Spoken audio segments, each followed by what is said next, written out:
안녕하세요. 오늘도 사연 살롱을 찾아주셔서 감사합니다.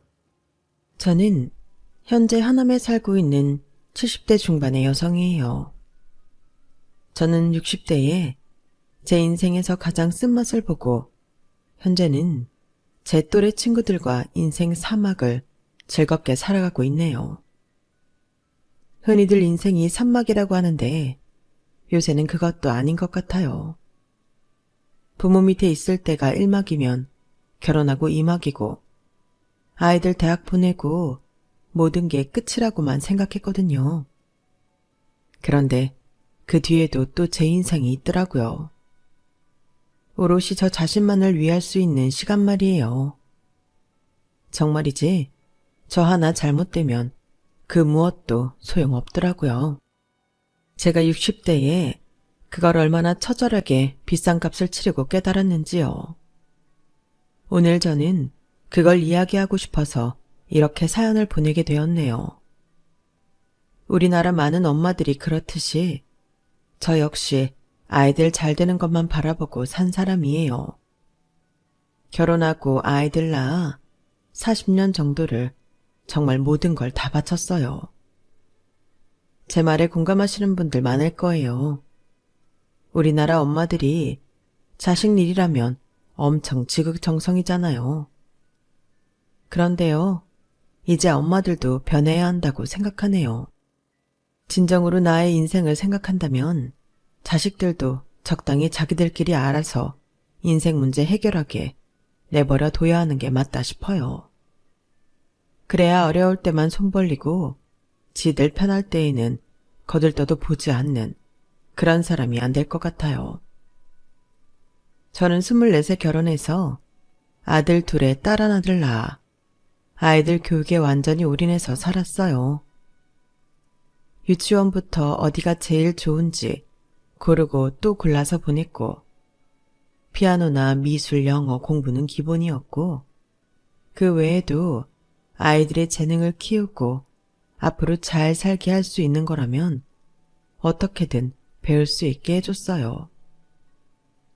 저의 하루 스케줄은 아이들이 학교가 끝나면 차에 태워 각자 학원에 데려다주고 또 끝나는 시간에 맞춰 각자 태우고 다음 선생님에게 데려다주는 것이 주요 일과였어요. 남편 역시 저 못지않게 교육열에 불타는 사람이었기 때문에 제가 아이들 교육에 집중하는 것에 적극 찬성이었어요. 남편이 열심히 돈을 버는 것도 다 아이들 교육을 위해서였죠. 남편은 큰아들이 아빠, 영어 캠프 가는데 돈이 필요해요. 라고 말을 하니 돈을 내는 날까지 만들어 와서 아이 책상 위에 올려놓기까지 했어요. 그때는 미국으로 영어 캠프 가는 애들이 많던 시절도 아니었고 캠프 비용도 꽤 비쌀 때였지만 남편은 아들이 가고 싶다고 하니 두말 않고 돈을 만들어 왔네요. 아빠가 하는 일이 뭐 있겠어. 애들 하고 싶다는 거 마음 놓고 할 수 있게 해줘야지.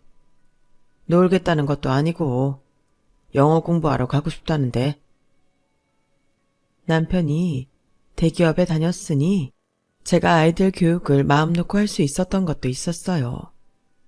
하지만 저나 아이들이 필요할 때마다 돈을 주기 위해 남편은 회사에서 피나는 노력을 했다는 걸 누구도 몰랐죠. 그렇게 열심히 산 남편은 노후를 위해서 부동산으로 재테크도 해서 누가 봐도 저희 가족은 아무 걱정 없을 정도로 기반을 잘 만들어 놓고 퇴직을 했어요. 당시에 저는 남편의 그런 고마움을 잘 모르고 좀 투덜대기는 했어요.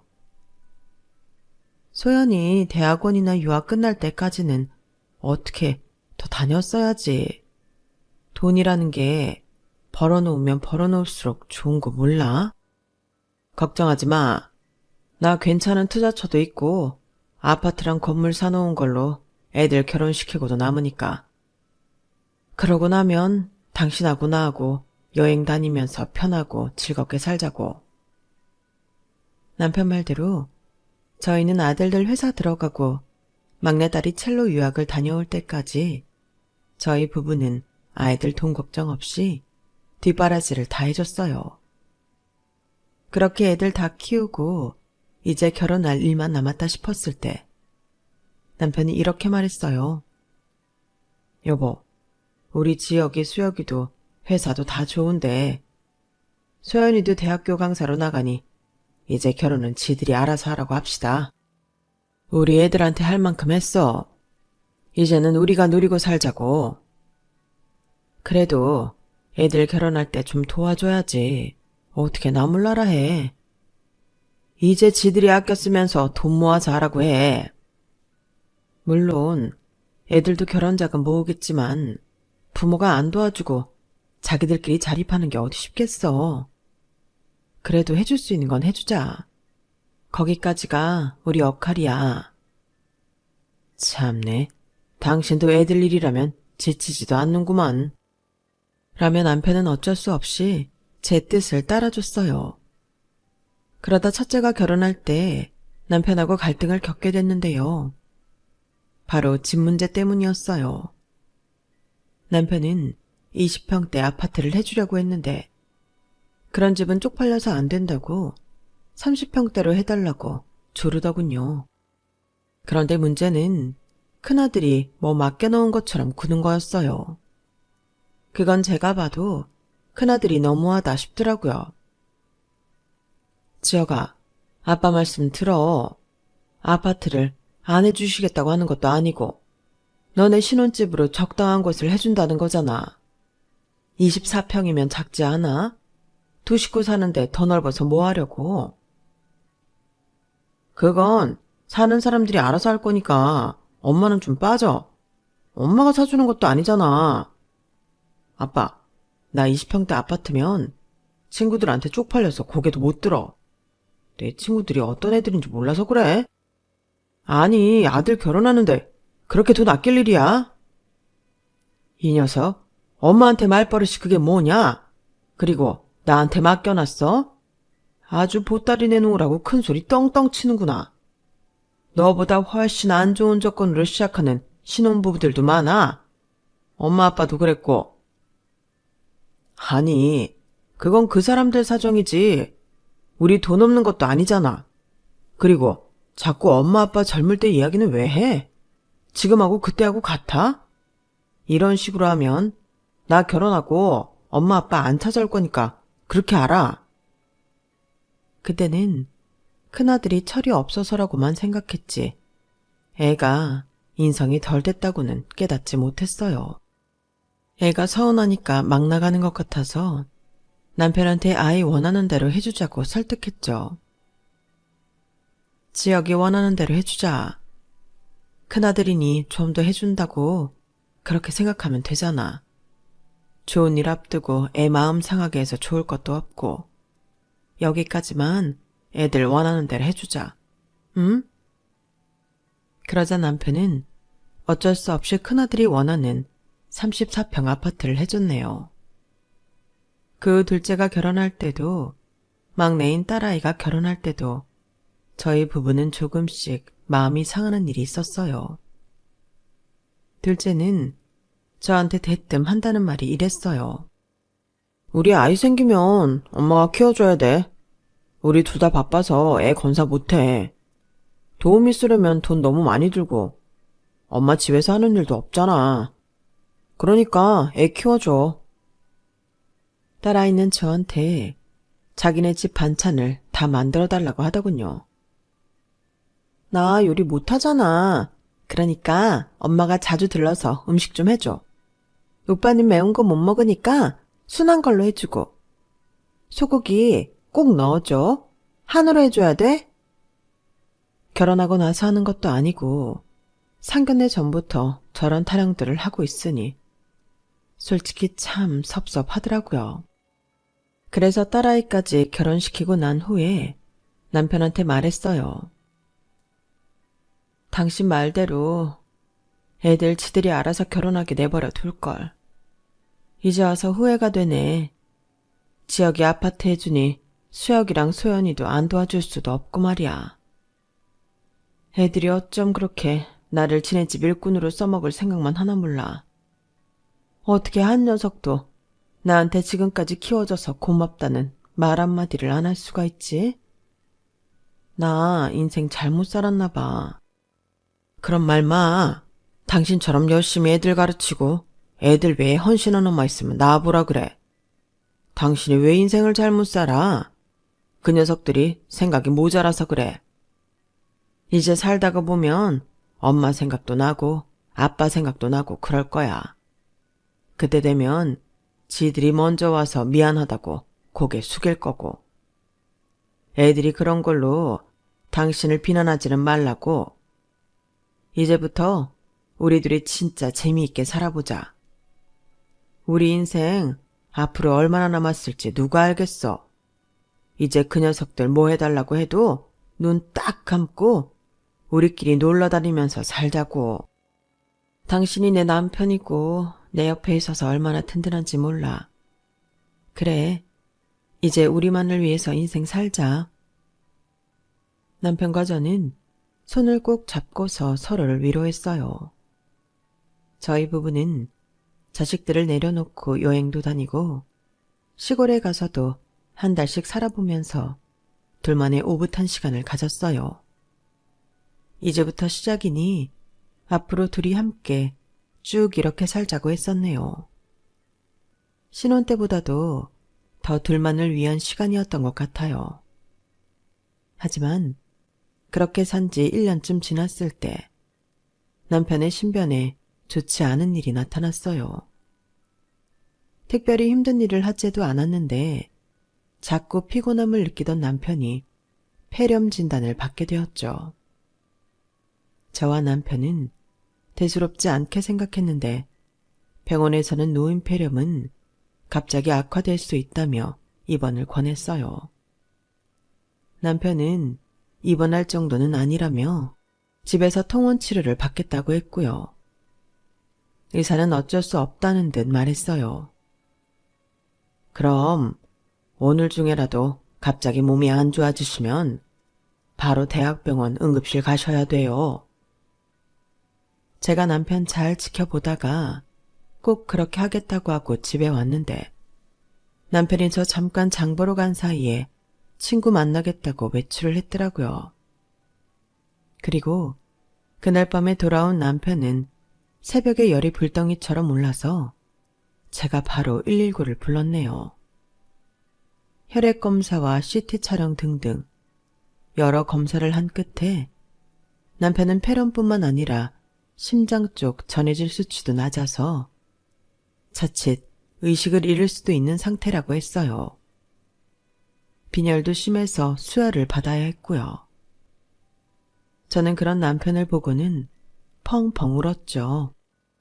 아니, 내가 옆에서 보고 있었는데 어떻게 이렇게 당신 상태를 모를 수가 있지?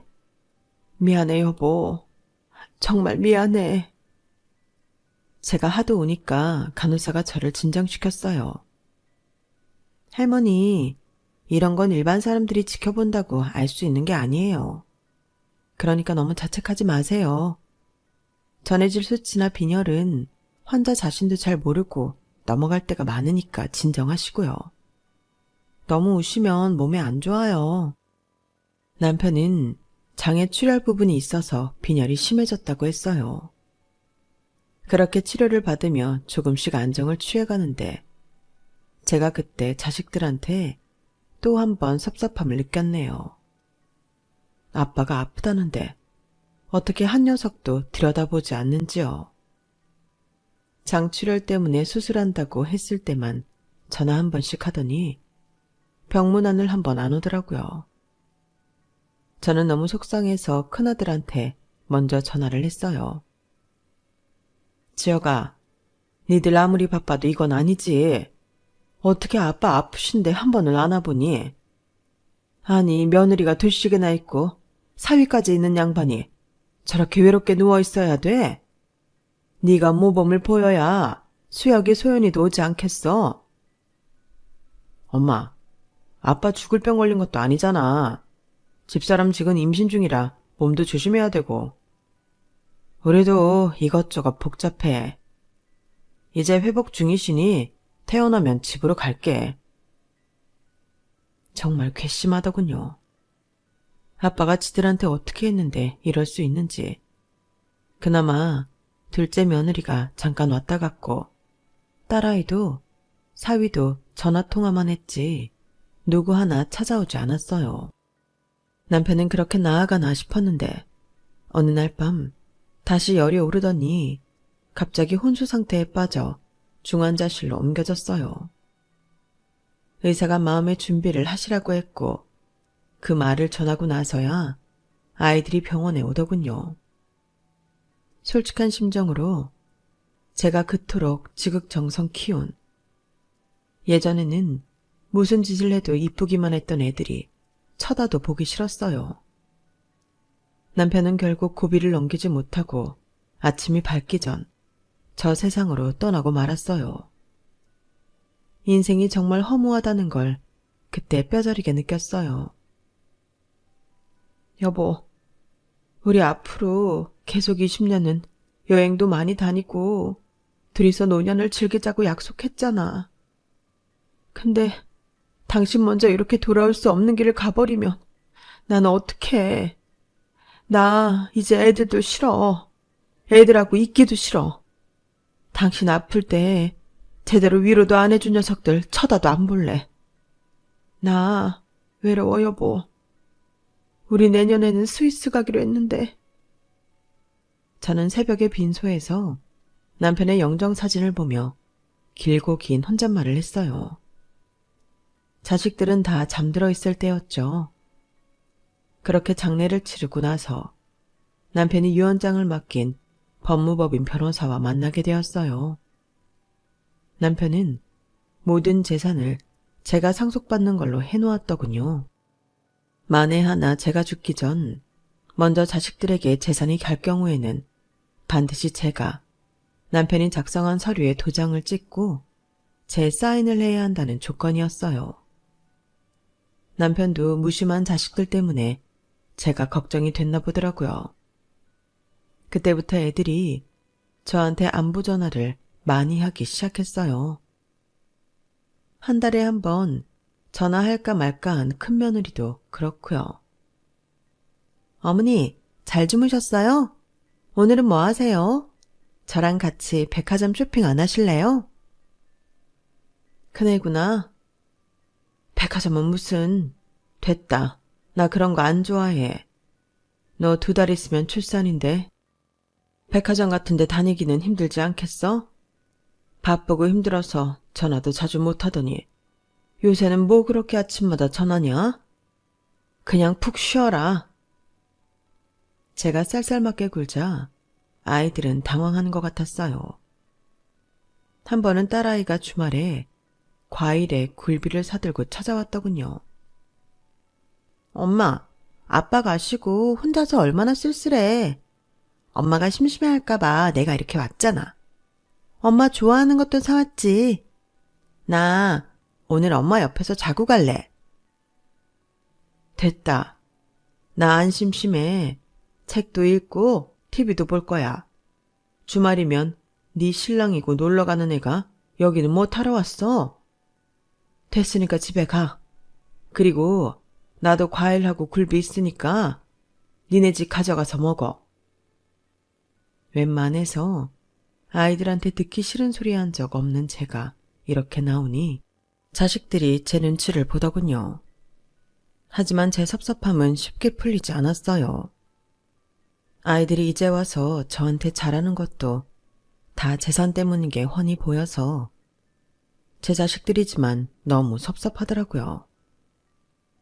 제가 남편이 가기 전에는 남편 몰래 애들 집에 가서 반찬도 챙기고 애들 해달라는 것도 해줬었거든요. 하지만 저렇게까지 자기만 아는 녀석들, 그렇게 키운 내가 죄인이다 싶은 마음도 있었고 병원에 한번 제대로 안 온 게 너무 괘씸해서 완전히 거리를 뒀어요.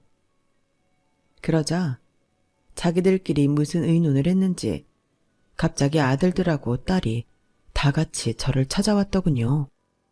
무슨 바람이 불어서 니들이 같이 온 거야? 다들 바쁘지 않아? 가서 볼 일들 봐. 에이, 엄마, 왜 그래? 맞아, 우리 바빠. 바쁜데도 이렇게 시간 맞춰서 같이 왔는데 자꾸 가라고만 할 거야? 둘째 아들이 너스레를 떠니 딸도 옆에서 거들었어요. 맞아, 엄마. 우린 엄마 어버이날 맞이해서 여행 가자고 하려고 온 건데 이러기 있어? 그러자 그때까지 입 다물고 있던 큰아들이 저한테 여행 관련 서류를 내밀더군요. 엄마, 우리 유럽 여행 가자. 아빠랑 스위스 가려고 했지? 그래서 엄마 외롭지 않게 우리가 같이 가려고. 이거 여행자 보험 서류인데 엄마 사인이 필요해. 그리고 이거는 우리가 미국에서 비행기 환승해서 가야 되는데 그것도 엄마가 사인해 줘야 되거든. 됐다. 갑자기 무슨 여행이야? 돈도 많이 드는데. 니네랑 다 같이 어떻게 간다는 거야? 엄마, 돈이 많이 들어서 유럽 바로 가는 거 못하고 미국 경유하는 걸로 가는 거야. 엄마 아빠 돌아가시고 많이 외로워서 힘들어하는 거 우리도 다 알아. 그동안 우리 키우느라 고생하고 좀 편히 살만하니까 아빠 돌아가셨잖아. 그러니까 우리가 좀 더 잘하려고 해. 우리랑 같이 여행 가자. 응? 아이들은 저한테 잘 보여서 남편 유산을 조금이라도 빨리 받고 싶어 하는 게 뻔했어요. 그걸 알고는 있었지만 제 마음에는 아직도 아이들하고 잘 지내고 싶다는 희망 한 자락이 있었나 봐요. 처음에는 안 가도 된다고 사양했지만 아이들이 몇 번씩 찾아와서 권유를 했고 결국 저는 사인을 하고 말았어요. 엄마, 잘 생각했어. 유럽 가서 기분 풀고 오면 우울한 것도 사라지고 생활에도 활력이 될 거야. 우리 셋 다 어렵게 시간 낸 거니까 엄마도 심술 부리지 말고 우리랑 잘 지내야 돼. 라며 큰아들은 바로 여행 준비를 하라며 여행 가방 큰 것도 새로 사주더라고요. 애들이 저한테 미리 짐을 쌓아놓으라고 어찌나 독촉을 하든지 저는 내키지도 않는 여행 준비를 한 달 전부터 하게 됐죠. 그리고 드디어 여행을 떠나는 날이 되었어요. 그런데 둘째 아들 여행 가방이 유난히 작더라고요. 3박 4일 정도에나 어울릴 만한 크기였어요. 수아가, 너는 그 가방 갖고 되겠어? 열흘 동안 있다 올 건데. 아, 난 짐 별로 필요 없어. 옷도 입던 거 계속 입으면 되고. 라며 계속 휴대폰만 쳐다보고 있더라고요. 그러고 보니 큰아들도 딸내미도 전부 휴대폰 문자만 하느라 정신이 없더군요. 저는 다들 가족하고 일터와 소통을 하는 줄 알고 가만히 있었어요. 뭔가 좀 찜찜하기는 했지만 아이들이 움직이는 대로 저도 따라 움직였고 그렇게 비행기까지 타게 됐네요. 그리고 미국 공항에서 내렸을 때야 저는 제가 혼자라는 걸 알게 됐어요. 내려서 환승통로로 가려고 아이들을 기다리는데 아이들이 아무도 없는 거였어요.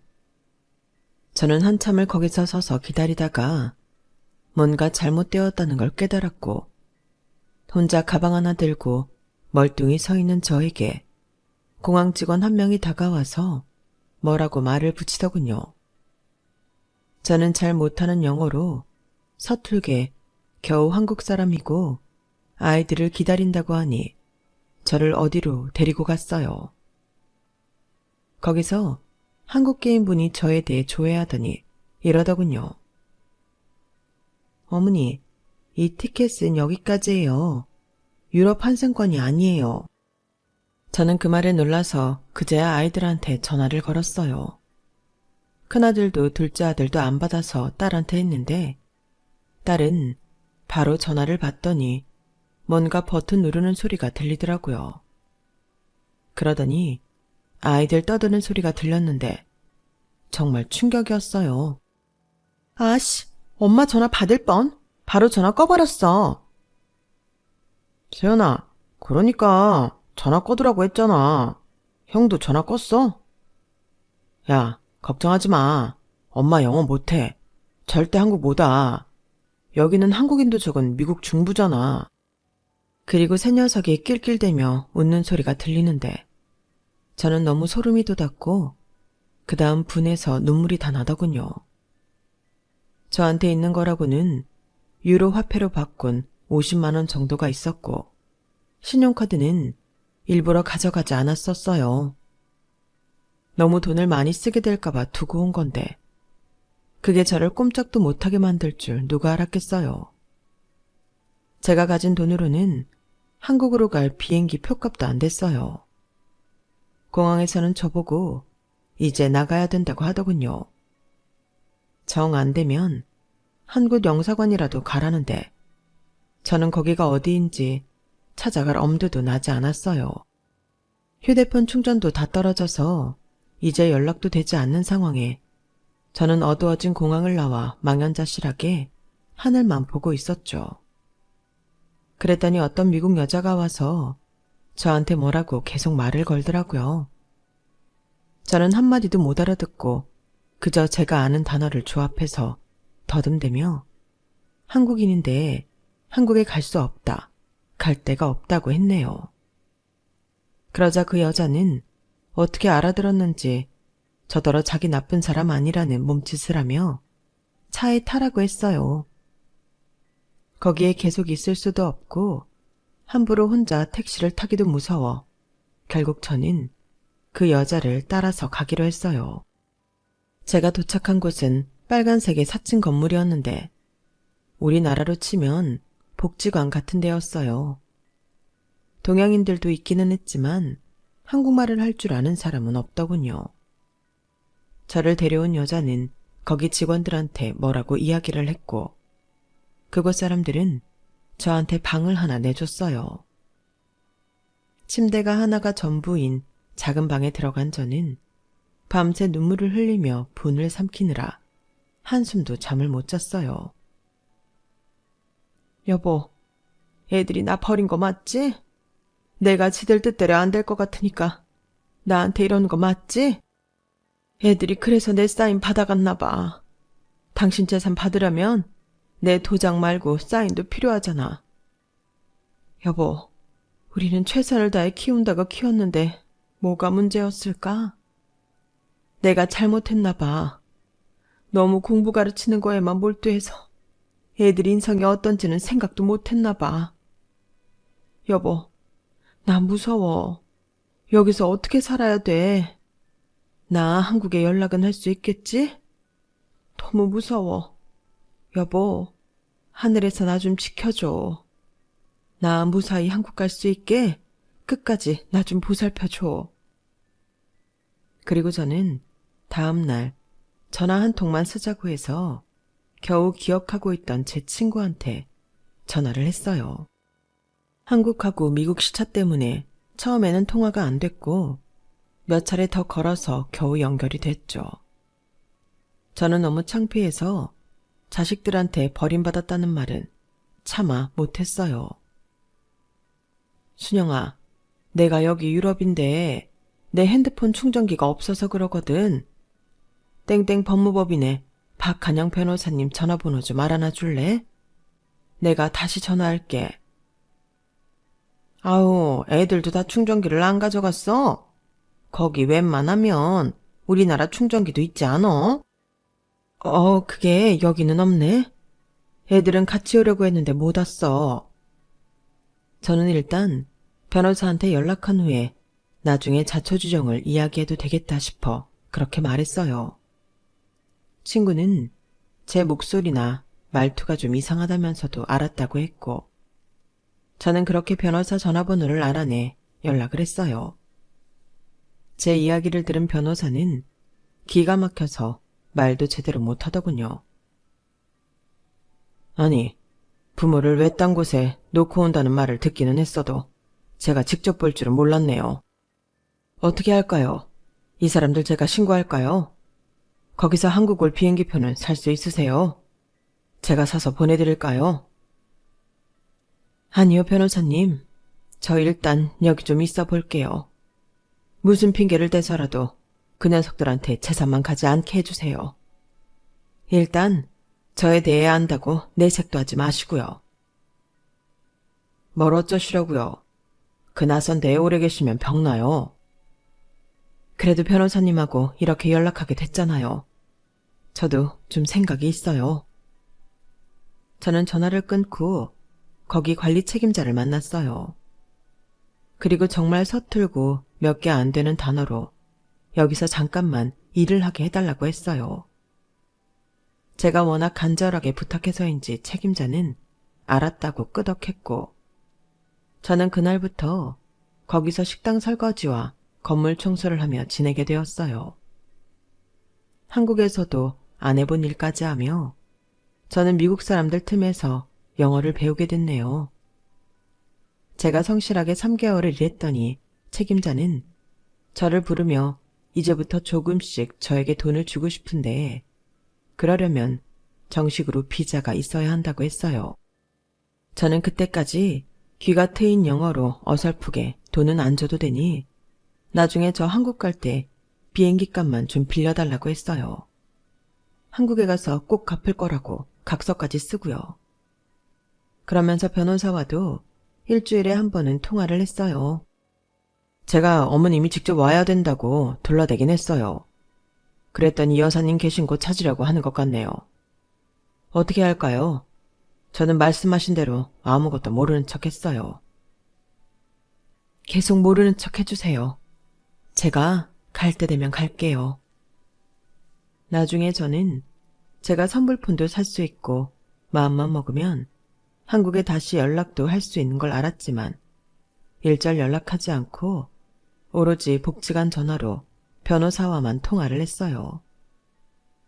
그렇게 1년이라는 시간을 버틴 후에 저는 어느 정도 생활 영어를 할 수 있게 되었어요. 저는 책임자를 만나서 이제 한국에 갈 때가 되었다며 제가 갖고 있던 유로 화폐를 먼저 건넸어요. 이건 전혀 모르는 저를 위해 방을 내주고 여기서 먹고 자게 해준 데에 대한 감사 표시예요. 그리고 자네 말한 대로 한국에 가면 바로 비행기값 갚을게요. 그러자 책임자는 저한테 아예 비행기 티켓을 건네는 거 아니겠어요? 저를 위해 미리 비즈니스 클래스로 사뒀다면서 뭔가 사연이 있는 것 같은데 잘 해결하길 바란다고 하더라고요. 그리고 나중에 잊지 말고 다시 놀러 오라고요. 저는 그 사람의 마음에 감동해서 정말 고맙다며 이별의 인사를 하고 짐을 챙겨 공항으로 향했어요.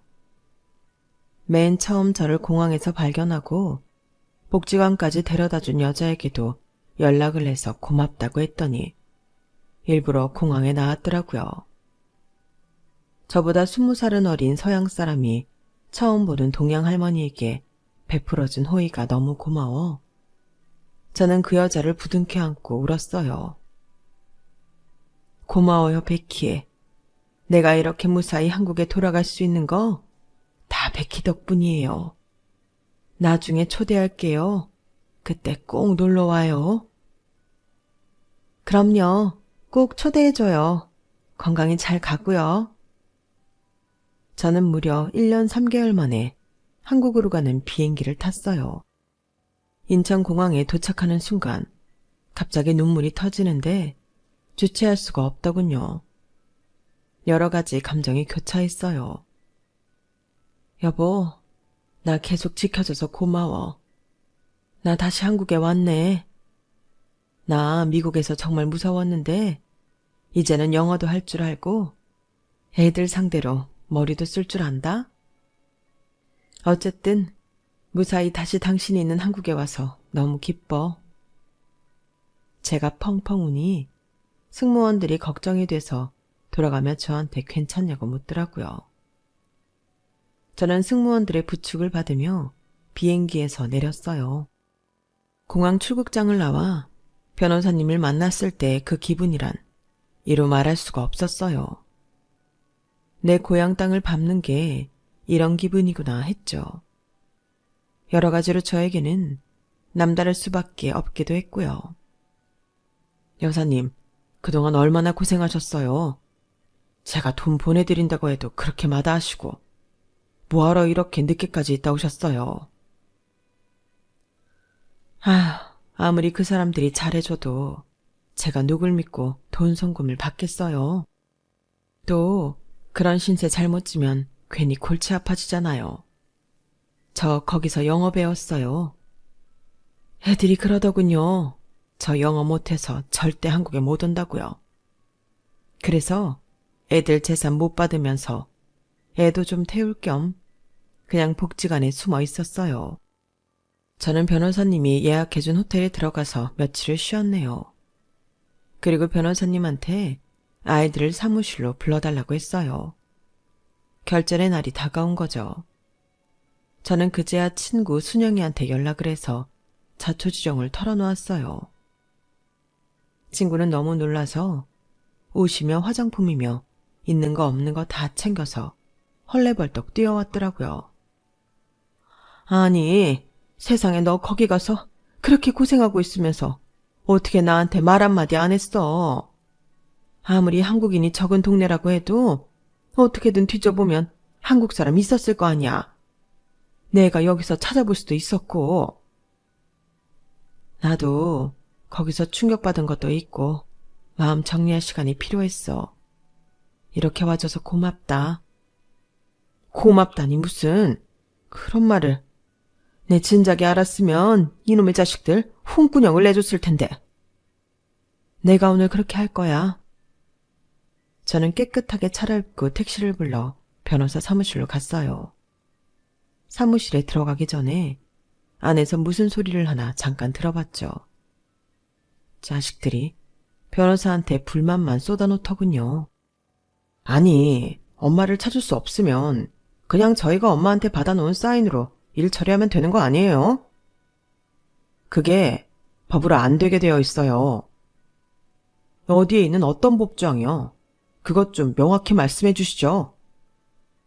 큰아들이 변호사한테 막 성질을 내며 따졌고 그 다음으로 둘째 아들이 한마디 하더라고요. 혹시 미국에서 실종된 한국 사람 찾는데 아세요? 왜 미국이에요? 유럽 갔다가 어머니 잃어버렸다면서요. 근데 미국 이야기가 왜 나와요? 그러자 딸이 급한 목소리로 이러더라고요. 아니, 혹시나 해서 그러죠. 저희도 알아볼 수 있는 거 다 알아봤는데 못 찾겠어서 그런 거예요. 제가 하나만 물어보죠. 지혁씨, 수혁씨, 소연씨. 어머니 찾으려는 거 어머니 걱정돼서 아니고 재산 때문이죠? 진짜 어머니 걱정은 하나도 안 하시는 것 같은데요. 아니, 어차피 돌아가셨을 수도 있고 그러니 산 사람은 살아야죠. 저희가 재산 받고 시신이라도 찾아 묻으면 그걸로 충분한 거 아닌가요? 큰아들의 성난 목소리에 제가 문을 열고 들어갔어요. 뭐? 누구 시신을 찾아서 묻는다고? 어디 다시 말해봐라. 제 목소리에 자식들은 일제히 자리에서 일어났어요. 다들 진짜 귀신이라도 본 표정으로 하얗게 질려있더군요. 한동안 아무 말도 못하더니만 딸이 먼저 입을 뗐어요. 어? 엄마가 여기 어떻게 왔어? 엄마, 오하이오주 영사관에서도 못 찾겠다고 했는데? 너네 나 유럽 데려간 거 아니었냐? 근데 왜 미국에서 나를 찾아? 그러고는 그동안 미국에서 배운 영어로 유창하게 쏘아붙였어요. 니들이 나 버리고 재산 차지하려고 한 거 다 알아. 천하의 못된 것들. 아버지 아플 때도 문병 한번 제대로 안 오더니 이제 너희 키워준 엄마도 늙고 쓸모없다고 재산 물려받는데 이용하고 해외에 버려? 이 무식한 것들아. 미국에 버리면 한국으로 못 오겠냐? 거긴 선진국이야. 무슨 오지도 아니고. 내가 진짜 혹 키웠지. 니들 내가 영어 못해서 한국에 절대 못 온다고 했지? 그 못하는 영어로 여기 변호사님하고도 연락하고 거기서 하루 세끼 잘 먹고 살았다. 아이들은 제 말을 대충 알아듣고는 아주 혼비백산을 하더군요. 먼저 둘째 아들이 제 앞에 무릎을 꿇고 싹싹 빌었어요. 엄마, 나는 그냥 형이랑 소연이가 하자는 대로 한 거야. 잘못했어, 엄마. 한 번만 용서해줘. 응? 하, 둘째 오빠, 진짜 치사하게 나오네? 내가 뭘 하자고 해? 엄마, 나 오빠들한테 홀딱 넘어간 거야. 엄마, 나 계속 엄마 걱정 많이 했다고. 엄마, 나한테 화 안 낼 거지? 혹시 마음 상한 거 있으면 풀어. 엄마 미안해. 응? 그러자 이 모든 일의 원흉인 큰아들이 뻔뻔하게 말했어요. 니들 너무 그러지 마. 우리 엄마야. 엄마 몰라? 한 번도 우리 크게 혼내신 적도 없고 늘 우리 감싸주셨잖아. 엄마 항상 우리한테 너그러운 우리 엄마. 이렇게 건강하게 와줘서 고마워. 고생했지? 라며 제 손을 잡는 큰아들한테 저는 싸대기를 날렸어요. 그러자 큰아들도 다른 애들도 엄청 놀라서 저를 보더군요. 저는 아이들 키우면서 한 번도 손찌검 비슷한 걸 해본 적이 없었거든요. 야, 너 아직도 그런 말이 나한테 통할 것 같아? 내가 미국에서 얼마나 피눈물 흘리며 영어 배운 줄 알아? 오늘 이날만 기다리면서 거기 있었던 거야. 그런데 네 그런 사탕 발린 말에 내가 넘어갈 것 같아? 너 말 잘했다. 나 너네 한 번도 엄하지 않게 키웠어. 근데 그게 너무 잘못했다는 걸 이렇게 뒤늦게 깨닫는다. 니네 원하는 대로 다 해주고 한 번도 거절하지 않은 거. 그게 얼마나 나쁜 건지 이제 알았다고. 니네가 모르는 게 있는데 아버지가 유언장에 한 말이 또 있거든. 변호사님, 그거 낭독해 주세요. 네, 여사님. 아내 유진이가 자식들에게 재산을 분배할 마음이 없을 시 아내 유진이의 뜻대로 한다. 나 니네 아빠 재산 한 푼도 못 줘. 그렇게 너희 위해 모든 걸 해준 아빠 아프실 때 한 번도 들여다보지도 않은 불효 막심한 놈들한테는 아까워서 한 푼도 안 줄 거야. 내가 다 기부하고 죽고 말지. 그러자 큰아들이 제 앞에 완전 엎어지더군요. 엄마, 안 돼. 나 빚이 많단 말이야. 지금까지 겨우 버텼어. 아빠 돈 못 받으면 난 끝이야. 제발, 내가 잘못했어. 그러자 둘째 아들하고 딸도 이어서 난리가 났어요. 엄마, 나도 무리하게 주식 투자해서 돈 많이 잃었어. 요즘 집사람이 나보고 돈 안 가져온다고 얼마나 바가지인지 몰라. 엄마, 나도 힘들어. 이러지 마, 엄마. 역시 니들은 나한테 미안한 게 아니고 돈 때문에 이러는구나. 나 진짜 너희한테 할 만큼 했어. 그러고도 외국에 버려지는 대접밖에 못 받는데 니네한테 뭘 더 하라는 거냐? 됐다. 니들 일은 니들이 알아서 해. 저는 자식들 손길을 냉정하게 뿌리치고 사무실을 나왔어요. 자식들이 쫓아나와 매달리고 울고불고 했지만 저는 꿈쩍도 하지 않았어요. 그 후 저는 자식들 모르게 이사를 했고 연락처도 바꿔버렸어요. 변호사 말로는 큰아들은 파산을 했고 둘째는 이혼 위기에 딸아이는 애들 레슨하러 다니느라 바쁘다고 하더군요. 그래도 저는 도와주고 싶은 마음이 눈꽃만큼도 안 생겼어요. 자식들한테 너무 크게 당해서인지 만나고 싶지도 않았어요. 저는 남편 유골도 자식들 모르는 대로 옮기고 저 혼자 조용히 지내며 가끔 남편만 만나러 가고 있어요. 남편과 여행 다녔던 곳들을 다니며 추억을 되새기고요. 가끔 그런 곳에서 저를 기다리는 자식들을 볼 때도 있지만 저는 눈길 한번 제대로 주지 않았네요. 자식들한테만 너무 올인하고 살았기 때문에 이런 일이 생긴 것 같아요. 그래서 아이들 한참 키우고 있는 부모님들, 너무 내 인생 다 바쳐 아이들만 바라보지 말았으면 해요. 내 행복과 권리는 내가 지켜야지 자식들도 그걸 해주지는 않더라고요. 그럼 지금까지 제 이야기 들어주셔서 감사해요. 저보다 현명하신 여러분들, 가족과 진심으로 행복하시길 바랍니다. 여러분, 사연 댓글에 응원과 현명한 조언 부탁드려요. 좋아요와 구독은 저에게 큰 힘이 됩니다. 오늘도 좋은 일 가득하세요.